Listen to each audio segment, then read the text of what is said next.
people know very little about Vietnam and the connection with India. And initially when he suggested it, I thought, we have so much in India that we should not talk so much about Vietnam, but it's so gripping that he'll share his findings with you all. Okay, so thank you all for being here, and thank you so much, Vijay. Thank you, and thank you for being our assistant for the day. Great. Thanks, Sharon, and thanks, Apparao, for being a generous host and inviting us again. In fact, I must say that this happened over 3 days, and I'm lucky that we have a full house. A full house? Okay, sure. Yeah. So, when I asked Sharon that I'm here on a short break and I wanted to talk about Vietnam, Sharon was like, Vietnam? I said, I'll make it worthwhile, and I'm sure in the next 1 hour you'll understand why. And one of the main reasons that I wanted to talk about Vietnam is the very fact that it has probably got the oldest Indic influences, and today is very special because some of the stuff that you're going to see now has a very great linking with what today is. To start with, I have two of my very close associates here, Shashwat and Arvind, who have been with me on a lot of these trips, and I would love that more of you travel, because I think the more we see, it's expanded our view on Indian art. Earlier we were constrained to Pallavas and Cholas, and I think in terms of our perspective, earthen pots, and how this finds the spread over Southeast Asia.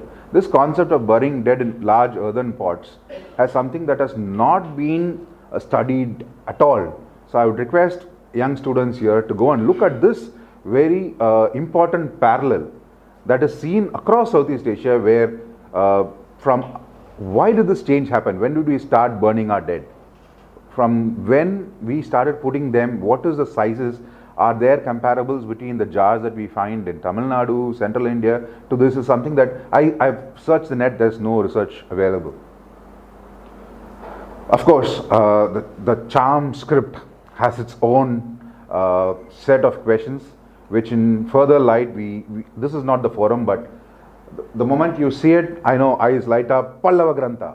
But we are talking a time when the Pallavas had not even started establishing themselves in India. So do we need to call this Pallava Grantha is a question that we will address it at a later period. Yeah. Of course, I just want to say that some of the stuff you're going to see where Quang, again, I'm not an expert in Vietnamese language inscriptions, and this is possibly the earliest royal inscription in Southeast Asia. You can forget any other country, Vietnam has the earliest inscription around the 340 CE. And what it talks about is the clue to the origins of the Indic influence. And this I show you is, it's not the Khmer influence in the charm, but the charm seems to have their own styles that come up. The Khmer, this is again Banti Sarai, Ramayana, this is the fire in the Kandava panel, forest fire, which is again a very unique panel, but the style of the charm is very unique. You cannot see it in Cambodia. So the Khmer influence was not in the charm when in the period that we are going to see. In terms of the schema of dates of inscriptions, again they follow Saka era, so that is a parallel to our culture as well. Yeah, go on. So they follow a similar system to our dating on the inscriptions. Yeah, go on. Again, I'm taking this from Apparao sir's book, where it talks about development of letter from Pallava Grantha to East Asian languages. So we are talking about a 6th century start, but then we do have inscriptions that are dating prior to this. So I feel personally that we should relook at this nomenclature of calling it Pallava Grantha. Just to explain a little more, before I go into the actual sites, I want to show you a few favorite themes of the charm. Govardhana Giri seems to be a very, very favorite, and all these are lintels. So lintels in sandstone, which is highly eroded, but still retain the basic theme. So you see Krishna holding up the mountain, but so this is the Angkorian style. So you see the difference between the charm and the Angkor. Again, a very unique panel in Cambodia, which I'm just going to skip because we come to the linga. This is a classic charm linga, 7th, 8th century, and if I don't put this as charm, you would say it's Pallava. You have the classic 3 part, the Brahmapaga, the Vishnupaga, everything is perfect. And these are huge lingas. You will see later the size of these lingas. You have lingas that were worshipped in sites, and these were personal lingas. So these are about this big. You have Spadiga lingas, you have golden ones, and all these point to the influence. Again, up to the 12th century, the Shaivite influence was very much there in terms of even private worship. So these were obviously consecration rituals. If you read about temple consecration rituals in South India, before you keep the Moolavar, you would drop in precious jewels and these figurines in gold foil, very thin. Hardly we see anything in India, but in Vietnam we see these thin gold foil works. And these are the lingas that are in the Ho Chi Minh Museum, and we find tons. But what I want you to focus on is the aspect of the face. So they start carving a little face inside with a long spire on top. And then at a later stage, these kind of project out, and then they make these beautiful silver and gold cases. So you have a linga, and then you have a muga, and then you have a small case for the muga lingam as well. Well, this is we'll see this site later, but it's quite funny that this is actually a muga linga which has been localized Vishnu. I don't see very early Vishnus even in India, and here you see the typical Vishnu in Samabanga, and the way he is holding the chakra is Prayoga chakra. This is in bronze. In stone, you see he's holding the chakra like this and the conch like this. So these are classic Pallava influence coming in. The long crown. So at some point, I think the Gupta influence faded and the Pallava influence starts coming in around the 7th, 8th centuries. So there is a change in the way the iconography changes.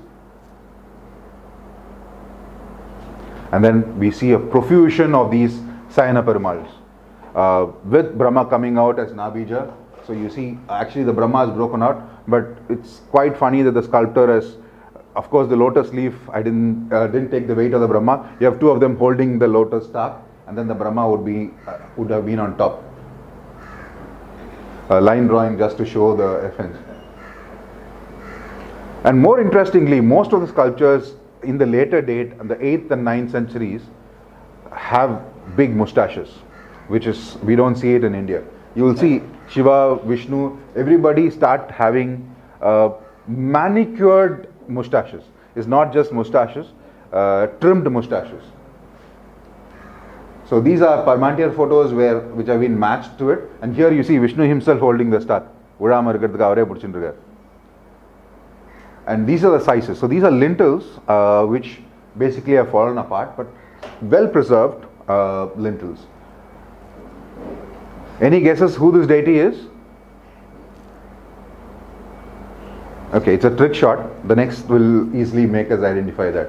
So Vishnu Durga. So you have the parallel. So at the same period, I'm just comparing the sculptures from the Pallava period. So the Pallavas basically start experimenting with posture, Bangas, Trubanga, whereas the charms still are at Samabanga stage. So they have not yet progressed out of that. Yeah. And then at some point, they go the other way. I would say, like Ajanta, the degeneration, I'm sorry to use the word, it becomes too artistic. So this is basically Mahishasura Mardini dancing on a, we'll see the temples later. Again, these are influences. At some point of time, the Mahishasura Mardini cult spreads in Southeast Asia. The Guptas, of course, we know they were also had these large ones. But if you go down to Indonesia, for example, you have if you go to the National Museum of Jakarta, you have about 80 Mahishasura Mardinis just strewn there. I don't know from where all they collected, but she is there everywhere, every form. But Mahishasura Mardini, the two important features are the buffalo head and Trishul, isn't it? Yeah. But here we don't find the head of it. Just go up, Anand. So what happens is, you have these temple sites, these are the lintels, right? So you have her dancing on the bull, and then at the later stage you will see the evolution where she starts cutting out. So these are panels where she's just dancing on it right now. The earlier ones. Yeah, go on.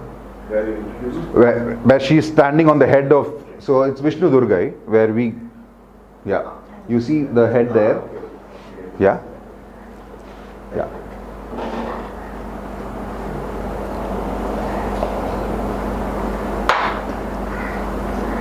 All our deities are represented.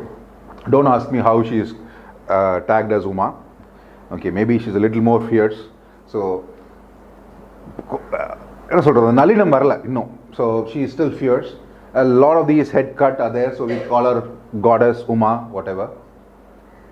And to me, beautiful representations of Surya come up.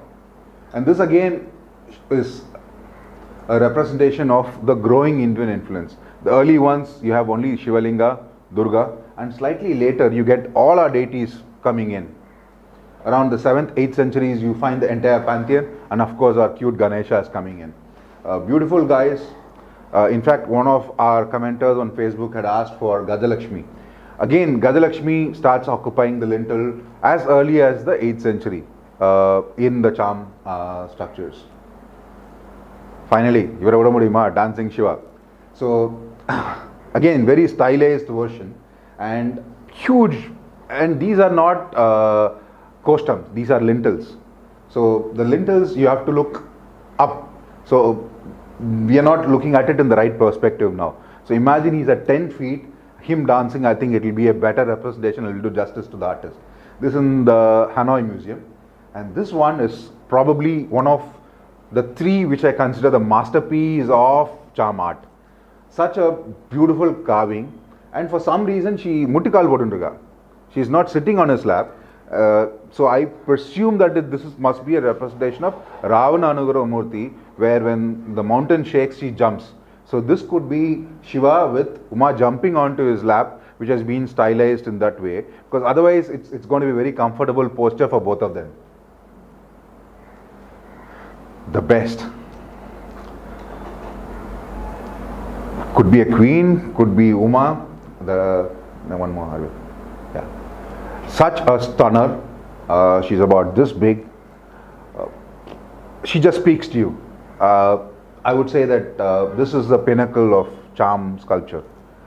Such a stunning depiction. Why I say it's stunning is, normally when deities you see the face is going down, and here the chin is up. You don't see this chin up feature in most Devi depictions. She is normally demure, shyly looking out, and here it gives her a kind of authority that she's up. That what is the right word? So she is there personifying the power, and she's just looking at you. Any guesses who this is? No? Okay, go on. Kalapa. Next. We find a lot of these devotees as well. Prayer in the English, pardon the English. It's a guy who is praying. So it's a prayer. So you have them.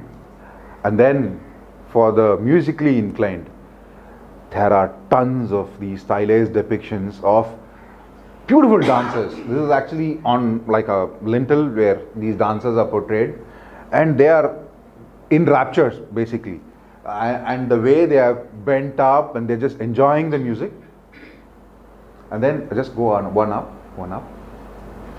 And you have this Veena player. So he's basically playing it this way, but there is no resonator, but it could be the only instrument.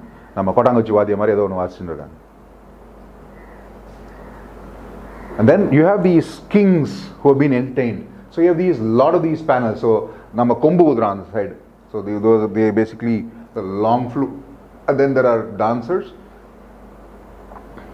to the king. So the king is shown there in the center, and there are dancers everywhere. One playing the drum. That's the entire panel. So Venjamaram with the king seated on his throne and the dancers all entertaining the king. Yeah, a majestic flute player. The flute of தலை அப்படி குனிஞ்சி வாசிக்கிறது வந்து அவ்வளோ அழகாக they have depicted. Okay, that's the introduction, just show and tell. Now we are going to the main part of the presentation. These are the sites that are there in various stages of damages. Dating them is a bit of a difficulty right now because hardly anything survives. So we are going to just go and show you a few. We will of course focus bulk of this presentation on Mison, but I think we should just give you an idea of the scale of the charm. This is Phonagar, and this is a brick temple, and it's 25 meters high. And it's the way the charm do it, they carve the bricks also, so it's ornamented brick. So sengalala kattite they carve the designs onto it. So if you look at it, it's like a tympanum. It will be entirely ornamented inside the brick. Veliye pannittu vekkala, so they've constructed the brick. And the typical structure, we take Parmentier sketches. So this is one of the few examples which has not been bombed. So we have Parmentier sketch and the actual site. And this is where she would have been on top. Unfortunately, the main linga is gone. Somebody has made a highly stylized new Shivaling in the center. அவளுக்கு தெரிஞ்ச அளவில் ஏதோ பண்ணியிருக்காங்க, இந்த உரோஜாவும் confuse பண்ணி. Here this actually there was a steel found next to this temple, which is very important. It's now in the Hanoi Museum. What is interesting is the king Jaya Indravarman erected a new statue deity for Bhagavati Uma in stone, replacing the missing one made of gold. So 918 a gold statue has been stolen, and he has replaced it with a stone statue of Bhagavati. It's very unique because normally we don't get this name in Southeast Asia. Snow Puhai, this is another god-forsaken site, beautiful temple. Fodam, again a set of 4 towers, one has collapsed, you get only 3. Holai, again Parmentier sketch, sadly it's still remaining that stage. I would say thankfully not restored, because you will see in Mison they have tried to restore one, which puts our efforts at a much better level of restoration. Okay, this is a very unique structure, Bangan, in the sense that it's 20 meters, it's almost like an octagonal structure. So it's an octagonal base with a curling top on top, which forms the top shikara. And this was how it had been. So Parmentier not only did the sketches as inside, but he also completed it. So this is how he had seen it, and thankfully it stays like that. Yeah. And this is a shot of it from inside. And people have seen the big temple when you look inside. So it's similar construction of in brick though. This is the Shivling that is inside, still under worship. This is another massive structure. Now you clearly know this is a Gupta influence. So most of these early brick structures, I see no resemblance to a South Indian structure. We don't have much South Indian brick structures, but there's definitely a Gupta influence in terms of the brick structures. This is how it was when pardon? Worship, they light ஒரு ஊதுவத்தி இருக்கும், and they just go put some prayers, that's it. That is worship. It's still used as a temple. A huge Shivling inside. And all these corda finials, you start getting these ornamentation of Garudas, which I think later passes on to Bali. So this is where you see all these influence get more highly ornamented. from the 11th century. All the corners you get all these motifs coming in, mythical Yalis, Vyalas and Garudas, and I think this influence passed on to Indonesian side at some point. Yeah. This is a barrel vault, so immediate reference you see Bhimaratha coming to your mind. Beautiful structure, and you can see there is an entrance arch, Artha Mandapa and the sanctum, so that's how it is. And sadly this temple was about to be bombed. There was a telegram that went out, Mison could not be saved, and this temple, thankfully they missed the bomb, so the bomb actually fell nearby. So there was a sortie going on, they missed to bomb it. It still stands to this day. So I'm just going to run through these sites because these are, so you have, so that's where he would be. So that's the dancing Shiva standing there at that height. So now when you look at it in perspective, you see it doesn't look so odd. The Nandi is there, look slightly stunted.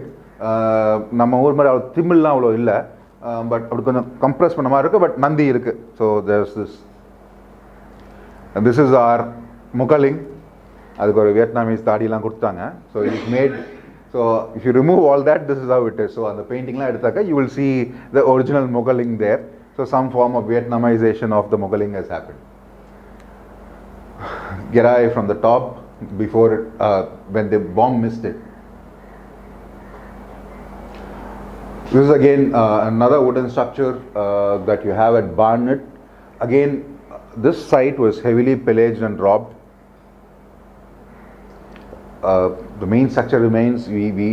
We don't know what this temple, who this temple was for. We have no references. So you see the city has grown around, but still these old sites remain. So most of it has not had much of conservation efforts, but they still stay. They've lived there for 1,000 years. They're still staying. This is one of the tallest of the charm structures. 25 meters. You can see the guy going in. So that's how they built in brick. And I'm not sure because the foundations also don't seem to be having that much of granite. So how a 25-meter high brick structure, and it's not Nambur Mari, it's not like a pyramidal structure. So it's just almost, but they go about 15 meters like a room and then have a top. But some reason, I think the soil is strong, it holds up. The binding agent is lime. Some of them, what they talk about is they use some vegetable mix. Not much is known, but you do see when you go to Mison, you will see they used a binding material. So these bricks were not just loosely stacked. There is a binding material, but it looks like a little bit of lime with some more. It's not just purely lime. So this was again the Shiva who was there in Thap Nam. He is now moved to Hanoi. And most of them are like this. Nambur Mari or Periya complex la illa. Just these towers that stand. Only in Mison you have these entire complex. Most of these are just random towers just standing there. Not much construction around it. Not much walls. Maybe they have not stood. They just build high. And not much development work after that. One king does it, leaves it at like that. And they seem to have not got into this habit of carving, maybe because it's brick. They make steels. So the stela basically have the king's donation and they are placed in front of the temple. So நம்ம ஒரு மாதிரி கோயில் செவுத்துல inscription இல்லை, தனியாக அதுக்குன்னு ஒரு கல்லில் செதுக்கி பக்கத்தில் வச்சிருக்காங்க donation. So we go into the main site, another half an hour.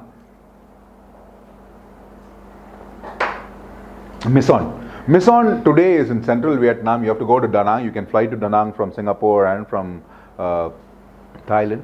And from Da Nang you go Hoi An, which is a beautiful French influence. And from Hoi An is about 40 kilometers. And it's a site that you should not miss, because when you go there, you should go to Da Nang and see the Charm Museum of Sculpture, because most of the sculptures are not there, and place them next to the temple. So you find no inscriptions on the walls, but you have each of these sites have this inscription going on. Again, Saka era. We move to C. C is quite well preserved, better preserved, and you see these entrances have stone structures, the jala stone interlacing with brick. So you have main load bearing structures are in stone and the other structures are in brick. So this is one of the most important structures. So you have these stone structures, and this lintel Nataraja is actually saved in the site museum in Mison. Yeah, go on. And there you see him dancing, and you actually see Karakal Ammayar there dancing away.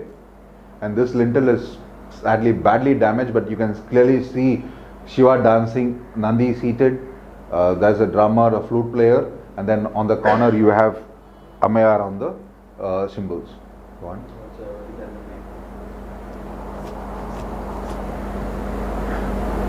Go on. Yeah. The D group again looks more like a gallery now because they've used it for the site museum. It's got a lot of these loose structures inside. Let's go inside. Yeah. The concept of Koshtamurtis doesn't seem to exist. So most of them are just ornamental like this. There is not separate niches that are there. And they found a lot of these freestanding sculptures. And there is one interesting one that we need to see is there. Any guesses who is? Go on. Shiva. So I talked about Shiva's moustache, right? There. It's actually a beautifully trimmed moustache, and usually amateurs, when they first start, the moment you see elongated ears, say, the Buddha, this is Buddha. No, most of these have elongated ears, and you actually have the third eye which has been chiseled off, and that's the size of it. And more interestingly, the next one we have is the Garuda, who's still on site in Mison.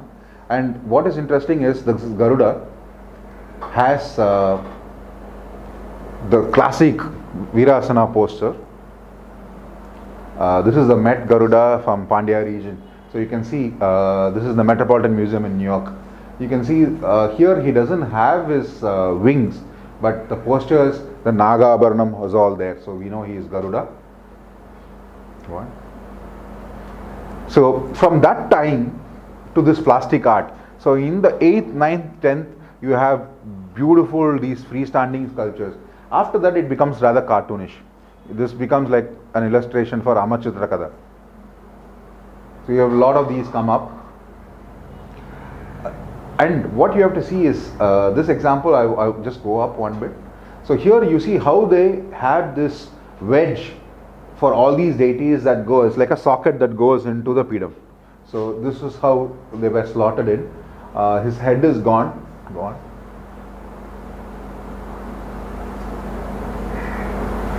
So you see clearly Shiva with his moustache and the third eye. And just to compare, this one is Cham, this one is Cham, and this is Khmer. So you see the ornamentation is very different in the Khmer styling. The eyebrows are different from the Cham. When you talk about the other ornaments that are they like quite similar to the... Shivanuku enna ornament? Mandavodu or... Yeah, most of the ornamentation on the Devis are very less compared to the Cham. Okay, this is a sad example of how you should not renovate a structure. Sadly, they have done it. Group D, so it looks more like a modern house now. They've used baked brick, and apparently this is how it look after they complete. So I'm not sure if anybody wants to go and see it in that form. Go on, Group H. Rush. So Group H basically has suffered a lot of damage. Is the only structure remaining, and there is one. Okay, just show this brick. So the brick sizes are comparable to, if anybody has been to Korkai, the Chola lighthouse. So the size of these bricks are very, very similar. They are thin, flat, rectangular, and the shikaras are there in stone. Go on. Okay. Yeah. Okay. Just stay there. Group E suffered the brunt of the bombing. Just go up one. Yeah, down. So all this Kamimatapi you see is all where the bomb craters are. So you see E4 was a direct hit. Just see the damage of these craters.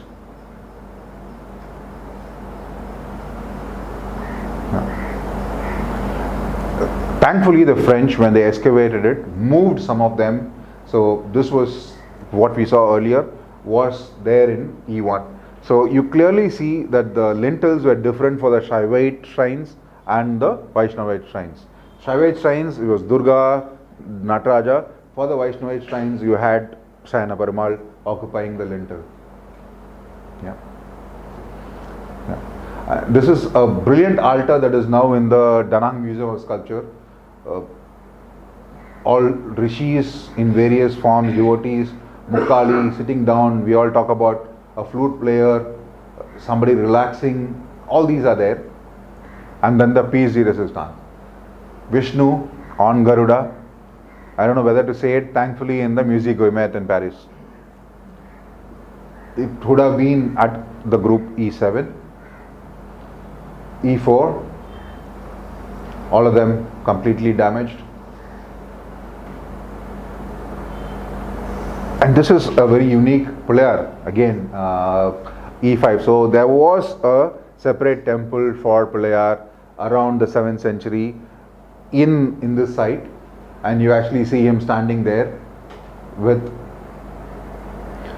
in Samabanga. So around the 7th century, where the Pulayar cult kind of comes into Tamil Nadu, we already have him. And here the previous one is a question for the historians. What is he holding in his hand?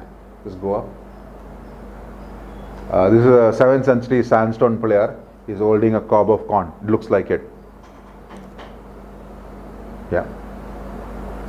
Go on. Yeah. Yes. All in various stages of restoration. We come to some of the very unique sculptures. The previous one, I think this is probably the most unique puzzle, because it defies logic. To me, if somebody says this is Gupta art, I will take it, yes. It looks like that. It doesn't look like anything that is related to the charm. There are no parallels to it. We go to the next one. It's a huge Shiva, massive Shiva sculpture, which is now in the Danang Museum. Yeah, that's how big he is. And then they seem to have this fascination for Veenadaras. You have a lot of these Shiva Veenadaras, Shiva playing the Veena, multiple armed. Yeah.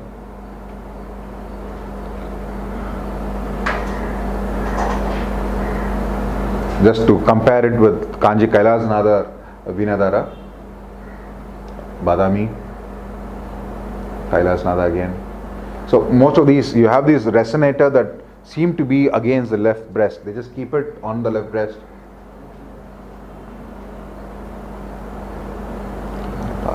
This is Nepal, stolen again. Dancing Shiva, again a popular concept. You see him with multiple arms dancing away. Very stylistic representation. And a lot of these Ramayana friezes. As we saw earlier, we already covered this. Now, in terms of comparative depictions, I just wanted to highlight one very unique sculpture, Ravana Anugrah Murti. We have this all over Southeast Asia. This is the one in This panel, unfortunately, is fallen down and cracked and broken.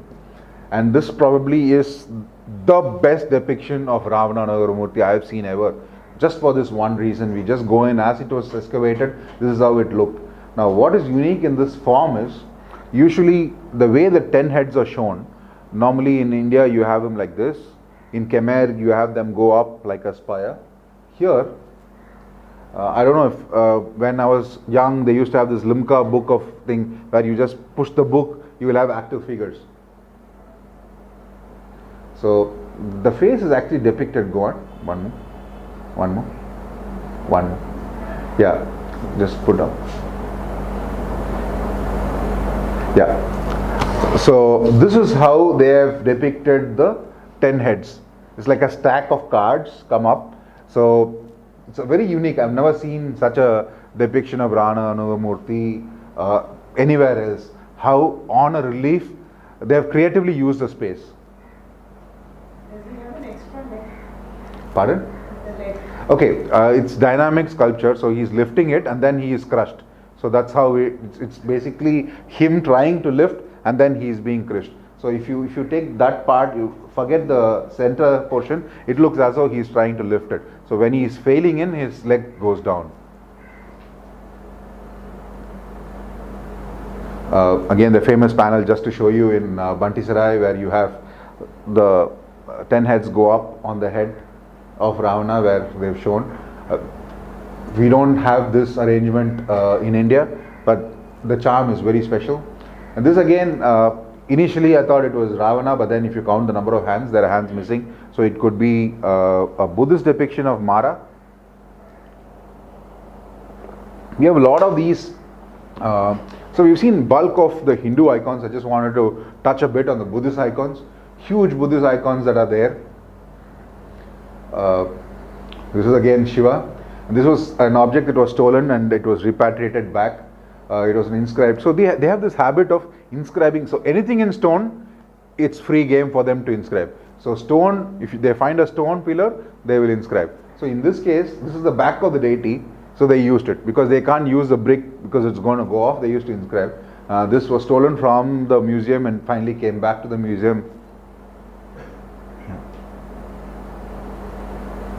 And you have. In Cambodia, have you converted a lot of Hindu temples into Buddhist? See, the thing is, we don't have anything in sight right now.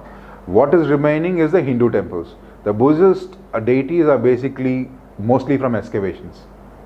We don't see any Buddhist shrine so far.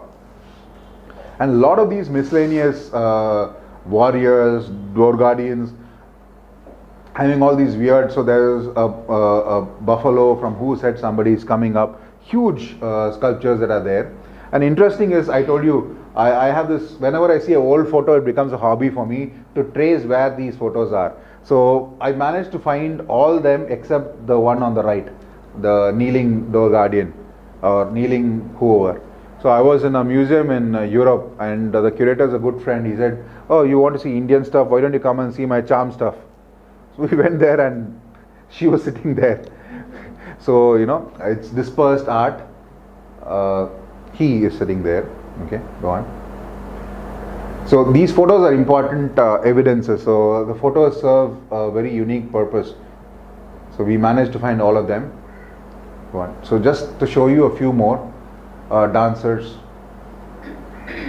There's another puzzle here in one of the main sculptures, which is again open for people to. So you see the base. We'll go into the base now. So there is this famous Nandi base, which has got these row of dancers on one side. Next one, and then on the other side, okay, the Nandi, as we've identified, it's in the Danang Museum. But this row of dancers on one side, and then the next side, go on, has this.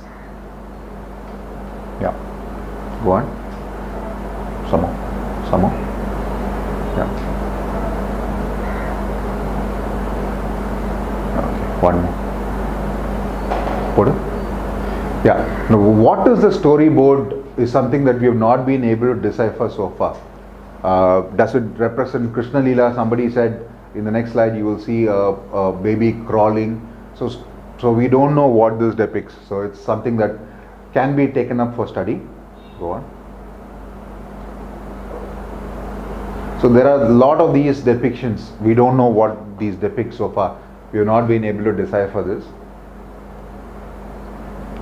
And then there is also a lot of Dikpala sculptures, just go on, dispersed. Dancing Shiva,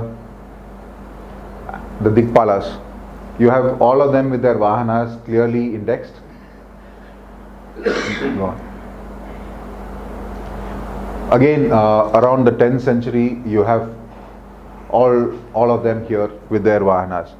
So there's been a definitive flow of Indic influence.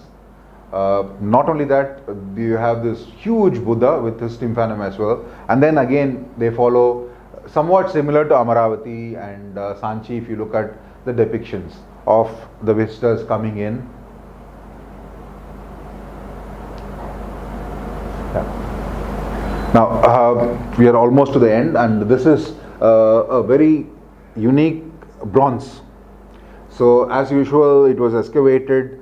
The people who excavated thought it was gold, and they cut out two very important attributes she held in her hand to check if it had gold. Fortunately or unfortunately, it didn't have any gold. What did they cut out? One was a lotus and one was a conch. So this is a very enigmatic puzzle. So who is she? We don't know. So she has a third eye, she has a Buddha seated on top, and she holds a conch and a lotus flower. So what happened was when she was found, the district collector apparently went to fetch this, and the local panchayat chief, or whoever you call it, he had seized these lotus and conch. But the district officer did not go to this leader's house to pay respects. He went directly to the site and took possession of the deity. So only the deity has come to the museum. The village still has these two with them for last 70 years. They don't want to return it for one ego issue. So now what they call her is, they call it, so that's how she would have stood. So they call it Lakshmi Indra Lokeshwara. And what is more interesting in this is, this deity was found buried in a proper pit, face down, lined with charcoal and kusha grass, which is exactly how our agamas say how the deity should be buried in case of threat from a foreign invader. They say that you have to take out this deity, dig a pit, line it with whatever fresh sand, place it upside down. So not only the agamas for construction, the agamas for protection were also transmitted out, and this happened when there was a Chinese threat. They safeguarded this bronze this way, and it was dug up at a later stage. And a lot of these icons, we see the influence of early Buddhist sites, and then possibly the first polo game in sculpture. Thank you, and I hope you had a good time and you enjoyed. Next time, hopefully, I will talk to you about the beauties of Angkor. I'll leave you with that. Any questions, please? So the bronzes have been used for processional? Sadly, no references exist, but the very fact that they were movable bronzes mean that they could have been used for processions. But you don't see a lot of bronzes because you have to remember that they went through a phase of conflict where anything of metal was melted.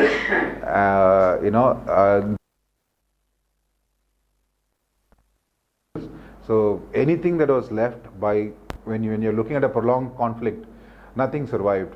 So during Parmantiya's time, he focused purely on what was excavated on top. So he did a lot of effort on covering the stone and brick sculptures, but there's not much reference of metal sculptures except for about, to my memory, about 3 or 4.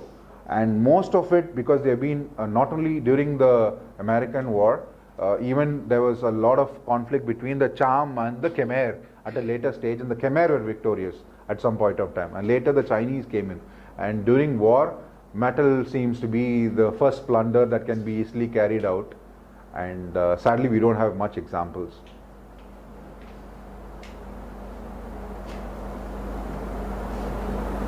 If we were to go to Vietnam, is there any kind of structure tour or anything, or we have to have Well, Mission is still on the tourist route, so you can easily cover. But some of the other sites, you will have a big problem if you are vegetarian, because there's no concept of vegetarianism in all these places. Number 2, language is a big issue.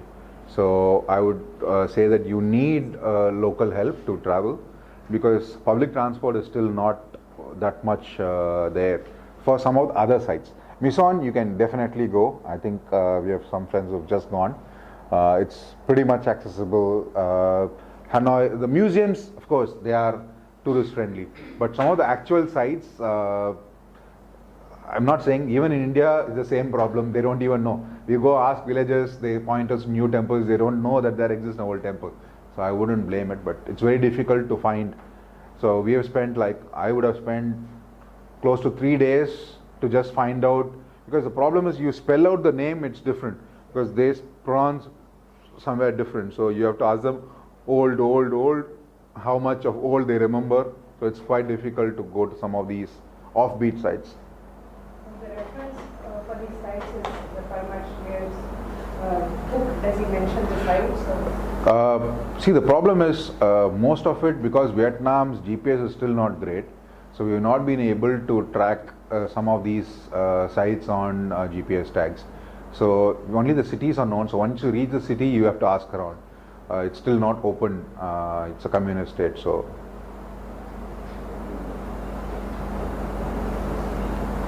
And it is still mine. some of them are. Mission in some of the areas is still not been cleared. Some of the sites down south are a problem. You need to have proper permission to go. Up north towards Hanoi is much better, it's been cleared. But Mission especially is a problem. You cannot step out of the designated path. I think every year we see, because they dropped so much ammunition, so it's not just mines, it's unexploded bombs that they keep finding out. So it's that's why I think they coordinate off. It's not more landmines and booby traps. Yes, it is booby traps are also there, but it's more a case of airdrop bombs that have not gone off. These bombs can explode after so many years. What happened about 3 years ago, I asked this question and they showed me a paper cutting. So they laid a road, nothing happened, and then after some time somebody moved a heavy farm harvesting equipment, and then it blew up because it was a landmine that was kept for tanks.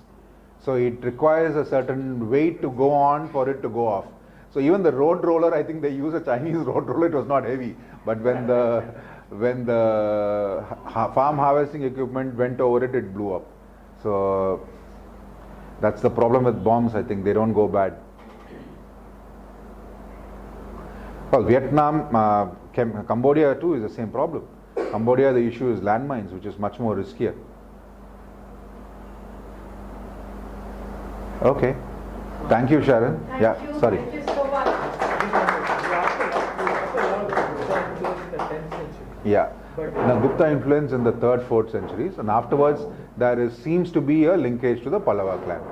No, but you mentioned, whenever you mentioned inscriptions or even sculptures from the 10th century, you said that it might be Gupta influence, but don't you think it was time periods are too far? See, the thing is, we are talking about script, language, influence. So when you talk about script, we say it's Pallava Grantha, then you are prejudiced. What I'm trying to say is, there has been inscriptions which are in this script which we call Pallava Grantha, wherein the Pallavas were not even established in Kanjipuram. Where would they go all the way and sell their script to the Vietnamese? Who is taking care of the conservation of the existing temple? Yes, they have a very good team of people. And WMF is taking care of the temple, existing temple in the same way. One or two sites are, they have, the museums are the best I've gone. They have probably the best maintained museums in the world. Unfortunately, I wouldn't say the same for the sites, but they don't seem to have the problem that we have in India. You don't have people smoking and drinking inside these sites that we have. So at least they respect it as a sacred site. No, even the locals don't smoke when they go site. So there is or bhaya Sami umachi kanakuting. So see, the problem is they have a love-hate relationship with America. For a long time, when you go to the Kuchi tunnels, you can actually fire live ammunition, and the dummies were US soldiers, and it took a lot of effort to make them take it. About 10 years ago only they removed the uniform and they made it dummies where you can shoot. So it is an issue on that. So now they are slowly moving ahead, but it's not as rampant. The people are very proud. You should remember they're the only race that are victorious in this war. So they are a very proud race and they don't sell their heritage like we do. But Angkor is the brand name of brandy.